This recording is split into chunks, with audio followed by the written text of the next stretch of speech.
Okay, magsimula na po tayo, 500 na. Magandang araw sa atin lahat mga kababayan, saan man panig kayo ng daigdig naron. Dito na naman tayo sa another episode ng ating vlogs, Badong Aratlis po. Pag-uusapan po natin ngayon, ito po, no, yung pong pinaputok nila na mayroong mataas na opisyal, dating opisyal. Ha? Talaga, naging ano yan, naging issue, ilang araw na issue yan, di ba? Sino kaya yun? Bakit nakikialam? Digong na naman, digong kagad si, ano yung tangang si Jared eh. Si Digong yan, puta, cabinet official nga, Digong. Ganun po kabugok yung pinapalo niyo yung vlogger, ganun. Ang konklusyon niya sa cabinet official si Digong. Kailan pa naging cabinet official yung presidente? Ay, meron nga pala. Meron nga palang secretary na presidente. Si Department of Agriculture Secretary Bongbong Marcos. Di ba? Kaya lang, ano ba nangyari? Natigil ba yung smuggling nung siya? Natigil ba yung mga hoarding? Natigil, bumaba ba presyo? Hindi rin. Okay. Yung inaakala po na imbitahin sa susunod dyan si Tenko.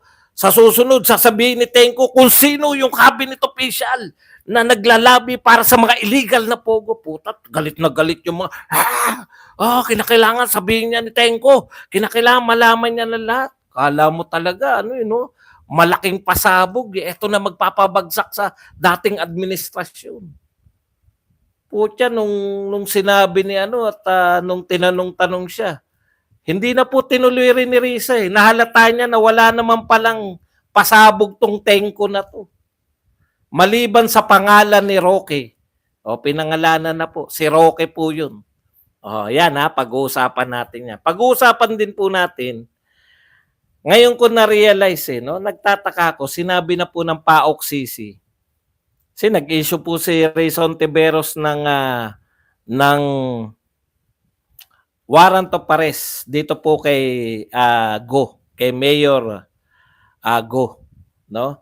Dahil hindi umattend ngayon. Ngayon ko na-realize, sabi kasi ng PAOK CC, small player lang si Go. Bakit hindi small player lang po siya sa problema ng Pogo. Ang dami pong problematic po yung Pogo. Malaki pong problema ng Pogo. Kaya nga yung isang senador na nagngangalang Gatchalian ay gusto na pong maban yung Pogo. Call po kami riyan. Pucha, laki palang problema eh. Tanong nyo po kung sino po umawat sa pagban ng Pogo. Tanong nyo. Tanong nyo sa akin. Hindi na tayo mag-next ngayon na rin. Sino may ayaw na iban ng Pogo? Si Martin. Si Martin? Si Martin ang ayaw? Oo, si Martin. Ano daw ang kinakailangan? Sabi ni Martin, istriktuhan. Anak ng tinapay, Ibig sabihin, pinasama nyo ng pinasama yung Pogo, yung naniwala pati si Badong. Ako naniniwala na ako na masama yung Pogo. Iba na natin yan. Call kami dyan. Iba na yan. Senator Ontiveros, iba na yan Pogo. At kung small player lang si Alice Go, si Mayor Alice Go, imbitahin niyo yung mga big player. Alam nga ng PAOK CC. Yun ang imbisigahan nyo, yung big player. Wala silang kaugnayan. Hindi namin sila maiugnay kay Duterte. Wala kasi silang picture ni Duterte. So, ang ultimate po ng lahat ng to, Duterte. Kinakailangan maiugnay nila si Duterte. Yan po ang pag-uusapan natin. Pero bago yan, kung bago ka pa lang dito sa ating channel, mag-subscribe ka na. Dahil ito lang ang tayong channel na may kinikilingan, may pinapanigan. Una sa balita, uli sa impormasyon, kaya ano pang hinihintay nyo? Pindot na, okay. Yung akala po natin. Tapos kanina po, habang pong yung ex ko, yung Twitter, talagang daming lahat ng dyaryo, putya. Just in. Pinangalanan ni Tenko yung cabinet official na naglalabi para sa Pogo. Nawala din lahat yung mga just in nila eh. Akala natin matinding pasabog. Sabi ko nga, hinihintay ko, sino ba yung cabinet official na yan para mabatukan natin yan? Di ba? Kasi, nagiging dahilan sila. Kaya pala hindi umaalis dito sa anggulo na alis ko, tsaka dito sa mga taga Pampanga. Kasi, may mga picture eh. May mga picture si Michael Yang, si kung sino-sino pa. Si Michael Yang po eh. Akala nila, pag naiugnay nila kay Michael Yang, diretso na kagad kaugnay si Duterte. Alam po ninyo, ito practical lang napaka-logical lang nito. Parang si Michael Yang po ba, parang si Bongo ba yan o si Pastor Kibuloy? Alam ko sila yung ma-close talaga. Yung lahat ng lakad si Pastor Kibuloy. Naroon, di ba? Nakukuha niyo po. Lahat po ng lakad naroon. Sino po ang mas close? Hindi ko po kilala yung Michael Yang. Hindi po, pasensya na kayo, hindi ako taga Davao. Hindi ko po siya kilala. Pero kilala ko po si Kibuloy. Alam ko po na very close si Kibuloy tsaka si Pangulong Duterte.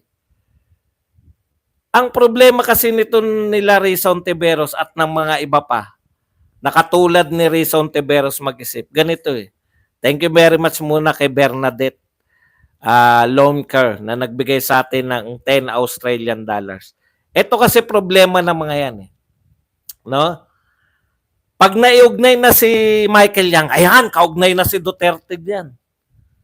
Bakit naman kaugnay si Duterte? Hindi ko naman nakita buong 6 years po ni Pangulong Duterte. Wala po ako nakitang nakadikit sa kanya. Hindi po katulad yan ni Bongo na at saka ni Pastor Kibuloy na maya't maya magkakasama sila. Hindi ko po talaga, pera biro, hindi ko po talaga nakita na magkasama yung Michael Yang tsaka yung si Duterte. Sa utak lang yata ni kaya kung ma-involve si Michael Yang, kung may kaso si Michael Yang, di ko rin alam kung may kaso. Lagi lang nila, Michael Yang, Michael Yang, Michael Yang. Tapos, kaugnayan na yan si Duterte kasi Michael Yang na yan. Pag Michael Yang na ba, hindi ko po alam kung may kaso si Michael Yang kasi paulit-ulit yung pangalan na yan. Kung may kaso man yan, ano po kaso ni Duterte ron? Para po magkaroon kayo ng ideya kung gaano po ka-absurd yung iniisip ni Rizon Tiberos at gusto niyang palabasin. Kilalang-kilala po natin na magkaibigan si Apollo Kibuloy at saka si Pangulong Duterte. Pati po mga picture nila nung mga bata pa sila.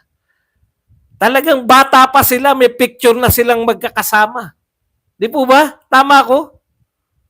Pero, nung nagkakaso po si Pastor Kibuloy, eto, napaka-real nito Totoong totoo. Sikat ba si Kibuloy? Sikat po. Sikat po ba si Pangulong Duterte? Sikat po. Si Michael Yang, hindi ko po kilala yan. Hindi po natin kilala pareho.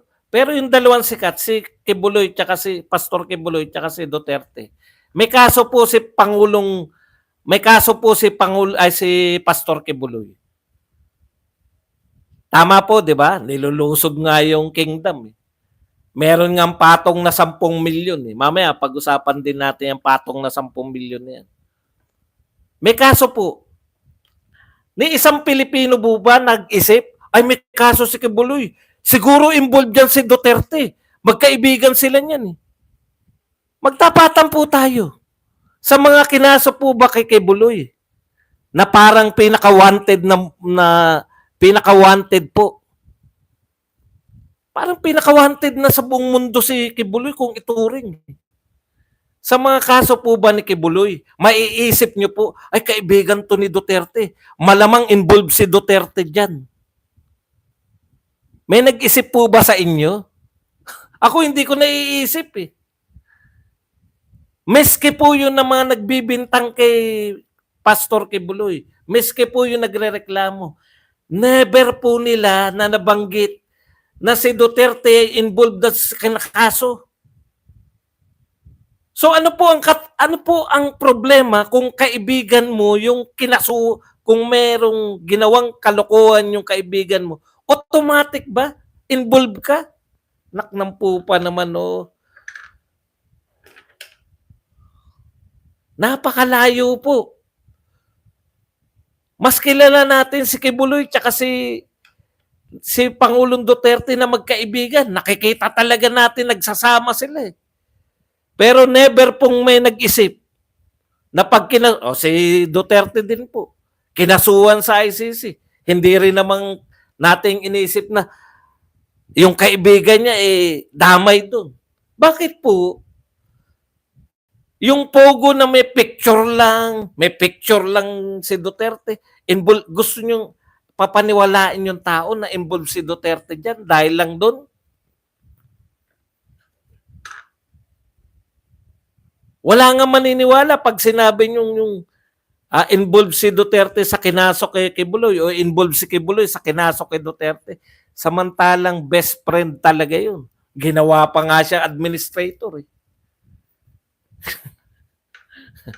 Yun yung point ko eh. Kaya kayo nag-i-stick kay Alice Go dyan sa Senate. Kaya talagang pinasasama ninyo ng gusto yung tao. Hindi ko po sinasabing walang kasalanan yun. Hindi ko nga kilala yan.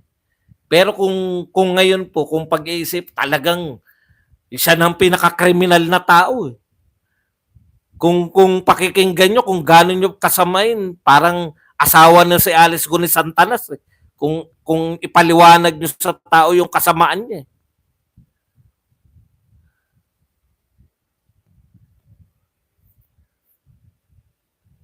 Hindi ko talaga makuha eh.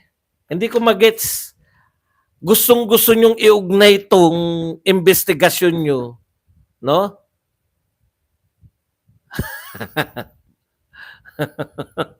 Nag-exercise ako ngayon kaya masigla ko. Gustong-gusto nyong iugnay sa lahat ng wala pong maniniwala sa inyo. Lalo pong hindi nyo na lang imbestigahan talaga. Ito po hamon namin. Ito po hamon namin. Ang sama pala ng Pogo. Putya, pinasamahan nyo na di ba? Ay, ganyan pala kasama yan. Call na kami riyan. Sige, iban na natin yan. Kami po, ako personally. Sige, iban na po yung Pogo. Call na ako riyan. Ay, bakit wala na nanawagan ng ban? Ng Pogo? Bakit po hindi nyo pinapanawagan dyan sa Senado na iban yung Pogo? Nagsalita na si Martin. Ano sabi ni Martin? Stricto, gawin na lang natin stricto yung pagpapatupad ng batas. Di ba ganyan yung ginawa ni Duterte? Striktong pinatupad yung batas. Parang lang po yan eh. Lumalaganap ang krimen ngayon. Isisisi nyo ba kay Duterte yun? Di ba? Akuin nyo. Kung lumalaganap ang droga, akuin nyo. Yun yung problema ng gobyernong to eh. Walang pag-ako sa mga suliranin. Pasa ng pasa. Naririnig ko. May kaugnayan po ba si Duterte? May kaugnayan ba sa tingin nyo? Pilit na pilit yung tanong mo, Teberos eh. Kita mo yung mga taga-Pagcor. Hindi po namin masasabi yan. Wala po kaming matibay na ebidensya na may kaugnayan yung mga illegal na gawain ng Pogo sa dating administrasyon. O yan Wala pong testigo na nagsasabi na may kaugnayan. Dinidirekta na ng tanong. Kung nanonood kayo kay Ontiveros, dumidirekta na siya. Kayo bang mga taga-Pagcor, naniniwala kayo na may kaugnayan sa dating administrasyon itong mga pinagagawa na mga illegal na Pogo? Hindi po namin masasabi yan. Wala po kaming ebidensya. Ang linaw, walang mga ebidensya na pinipilit pa rin, pipilitin pa rin. Kita nyo pag gumawa yan ng na naman. Paggawa ng report niyan. Balik tayo kay Roque. Nakakalimutan na natin si Roque. Karumal-dumal ba yung ginawa ni Roque? Ano bang lobbying yan? Dapat bang parusahan niya si Roque? Alam niyo po kung ano po sinabi? Sinamahan niya bilang abogado. Abogado si Roque. No? Pag abogado ka, sasamahan mo yung kliyente mo. Sa pagkaunawa ko, ha?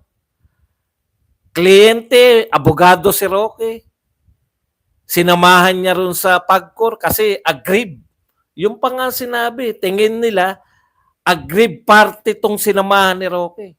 Kasi nakatanggap na sulat, ba't hindi kayo nagbabayad sa pagkor? Sinamahan ng abogado. Abogado po si Roque, hindi po siya nag-act as a dating cabinet official.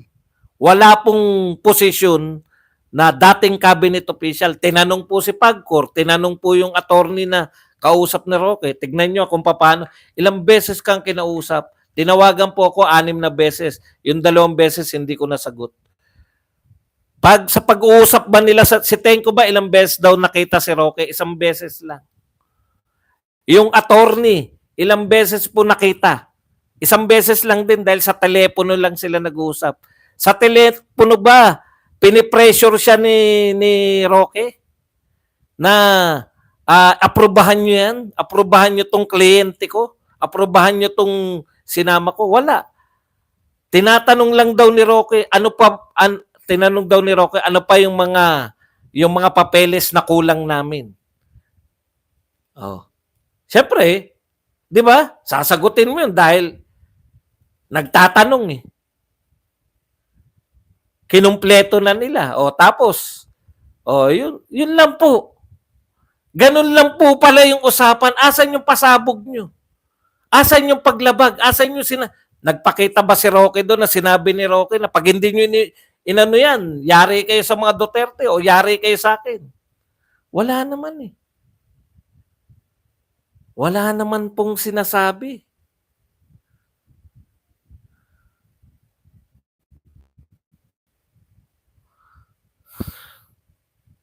Wala pong sinabi yung Pagcor na sila ay pinipilit, pinupuwersa ni Roque na aprobahan kasi parang mag-a-apply uli dahil hindi ko alam kung ano naganap eh.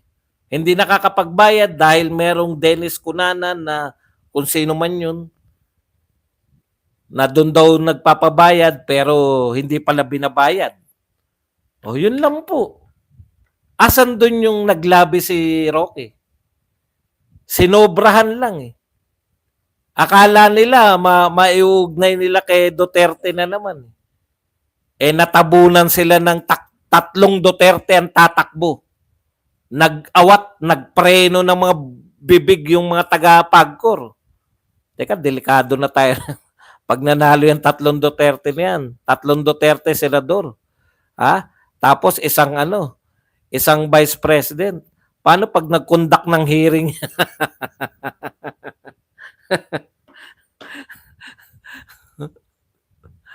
Yung pasabog na hinihintay ninyo ni Tenko ng Pagcor, napapangalanan niya. Pinangalanan nga si Roque. Pero wala naman po tayong nakitang illegal na ginawa si Roque. Kita nyo, hindi na pinurso ni Risa. Balik na naman sila sa Bamban. Saglit lang yun. Kasi na-realize din ni Risa, pilit na pilit naman. Wala naman palang illegal. Ako basa ko wala namang illegal si Roque na ginawa. Sinabi lang ni Risa, hindi yata yan. Hindi yata yan yung sinabi ni Roque sa media. Media pala yung sinasabi niya. Ino-OA lang naman eh. Totoo naman talaga lahat naman ng bintang nila kay Duterte, OA lang eh. Eto na naman. Alam nyo kung ano na naman tong sinasabi. Arrest warrants for key drug war figures expected from ICC this year. This year na. Ang sabi nila. Hindi na si Trillanes nagsasabi niyan ha. Iba na. Napahiya sila. June daw darating. Ngayon, this year. Pag hindi pa rin dumating this year, yung warrant of arrest, next year, sabihin, early next year, darating yan. Alam niyo po, magmumukhang tanga po yung ICC. Bakit? Hindi naman tayo member ng ICC. Magmumukhang tanga yung ICC. Bakit? Hindi naman international yan. Ito po, kaso po ng isang Pilipino o mga Pilipino, kinasuhan sa ng biktima ay Pilipino, ang sinasabing suspect di umano ay Pilipino, nangyari ang krimen sa Pilipinas, bakit lilitisin ng International Criminal Court kung may umiiral naman na batas? Anong katunayan na may umiiral na batas? Napawalang sala si De Lima. Sino nagpawalang sala kay De Lima? Tumakas ba yan? Hindi yan tumakas sa bilangguan. Nagpiyansa yan, napawalang sala. O yung mga pulis. May mga pulis na nahatulan. Si Kian de los Reyes, de los Santos, de los Reyes. O, ano nangyari sa mga pulis na nakapatay kay Kian? O, naanuhan na sentensyahan. O, bakit papasok ang ICC? Magmumukha silang trying hard na pumasok sa... O, hindi na nga sinasabi ni Trillanes. Iba na nagsasabi. Alam niyo yung nagsasabi nito? Assistant prosecutor ng... siya yung assistant prosecutor na nagpo-prosecute. Yung abogado ng kalaban nila Duterte. Warrant of arrest pa rin. Pero sinasabi nila, a major problem, she said, ito yung nagsabi, yung maglalabas na ICC, is serving and implementing the warrant since ICC mainly relies on government to enforce it. Yun po ang problema Gobyerno po ang mag-i-implement yan. Mag-i-enforce. So kung kahit po maglabas sila ng sandamakmak na warrant of arrest, kung hindi po kinikilala yan ng gobyerno dahil hindi na tayo miyembro, sino mag-aresto? Dadayo rito yung mga taga-ibang bansa para arestuin sa Davao si Duterte? Anong otoridad nila para dumayo dito? Maliban na lang, halimbawa lang to hindi ko sinasabing mayroon talagang lalabas na warrant of arrest. Halimbawa po na may warrant of arrest. Maliban kung si Duterte ay pumunta doon sa ICC member country. Hindi naman po mahilig mamasyal si Pangulong Duterte. Dito lang siya. Sa Hong Kong. Sa China lang siya. Ang huling nakita ko na labas ni Pangulong Duterte, China. Hindi po kasali yung China sa ICC. Or Billy Dapitalia, thank you very much sa $7.99 na pangkape. Teka lang, tignan lang po natin kung meron pa ba tayong balita.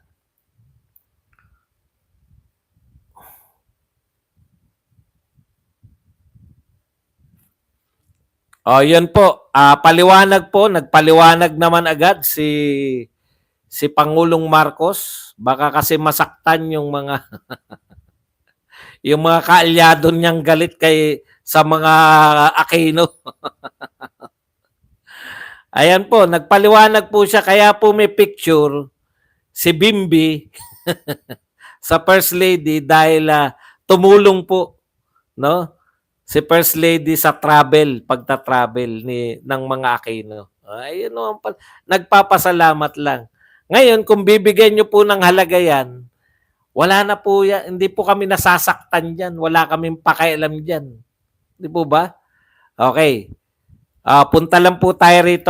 Buti pinaalala ni Miss Annie. Yung 10 million, ito po ang direktang sinabi ng bakit po siya mali. Kasi Harry Pogo Roque. Yan lang gusto nila Mapangalanan lang si Harry Roque kahit na wala naman nilabag. Yari kayo mamaya kay Roque. Abangan nyo po yung ni Roque.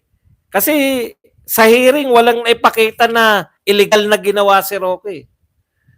Pumunta siya ron, sinamahan niya bilang abogado. Ano po mali dun? Hindi niya nga sinabi na, Brad, sagot ko na to. Baka gusto niyo namang ilusot na to. Wala pong ganun Humihingi sila. Katunayan po, na-deny yung sinamahan ni Roque, na-deny po yung lisensya yata. O, yung request nila, na-deny. O, di ba?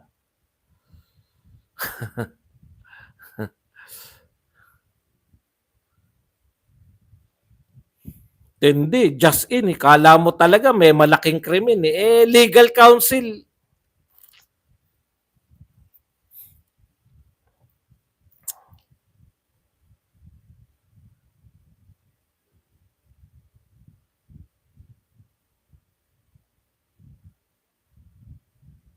Sa 10 million po, ito po sinabi ng legal counsel. Baka nakulangan lang siguro na research si Secretary Abalos. Sabi po ito na attorney Israelito Torion. Kung mabasa natin yung Section 7, Republic Act 6713, swak na swak talaga siya because whatever may be your intention, it may be motivated by good faith or whatever. You cannot accept private donations in order to make the life of another person miserable, even if it is supposedly for legal purpose. Yan po, malinaw, no? So bawal pala yan na ikaw ay magbibigay, magdo-donate ka para sa isang wanted. Pinaliwanag din po ni Torion, may mga yung mga paglalagay po ng patong sa ulo ng isang tao, hindi po lahat ng kaso ay pwedeng lagyan ng patong na reward. Meron po palang mga pamantayan yan. Una, mga karumal-dumal na krimen, no? Tapos ikaw most wanted ka dapat. Kaya maganda yung mga attorney minsan eh. Opo, tama po 'yun. So, yung 10 milyon na yan, syempre, pwede pong, hindi ko alam kung nasabi ng mga taga-KOJC na magsasampa sila na reklamo. Pero, ayon kay Topacio, pwedeng pinag-aaralan nila. Okay, sa pagtakbo naman po ni Willie Rebillame, ito po ang kanyang dahilan kung bakit po hindi na siya makakatakbo. Ako pasalamat naman no kasi nakita rin natin na may kakaiba rin kasi tong si Willie Rebillame. May kakaiba rin no, hindi natin maiwasan eh. Doon lang nakikita natin parang bakit kanya ba tong Kanya ba tong yung maisog rally? Bakit parang medyo mauurat ka rin kung mag-utos-utos sa mga Okay. Okay na po 'yan. Ang paliwanag po ni Willie Rebillame, nakakontrata po siya sa TV5 at ayon po sa kontrata niya bawal siyang mag-enter ng politika. Yan. TV5, bakit si Tulfo hindi nyo ginanya? Sana si Tulfo rin, bawal niyong patakbo. Hindi ko naman sasabihin na may attitude. Nakita naman natin kung paano talaga. Alam nyo na yung ibig ko sabihin, di ba? Parang, ngayon, maganda na yung maisog, walang boss eh. Walang bossy-bossy. Parang, makikita mo yung parang nagugulat lang ako bakit 'di ba rally tong dinadayo ng tao, bakit parang yun lang yun yung kakaiba, yung kasama ko yung nakasama sila, bakit parang siya yung bida, hindi yung Duterte ang bida. Dinayo namin doon Duterte, bakit parang siya yung nagdadala ng no sa mga rally. Yun lang. Tsaka, ayun nyo nun, bawas na tayo ng bawas artista na tayo. mukhang hindi naman talaga rin siya maasahan pagdating sa mga paggawa ng batas. Ang maasahan natin siya na yun nga pamparami. Kasi sigurado mananalo yan eh. Di ba? Kaya kailangan din natin kasing marami tayo.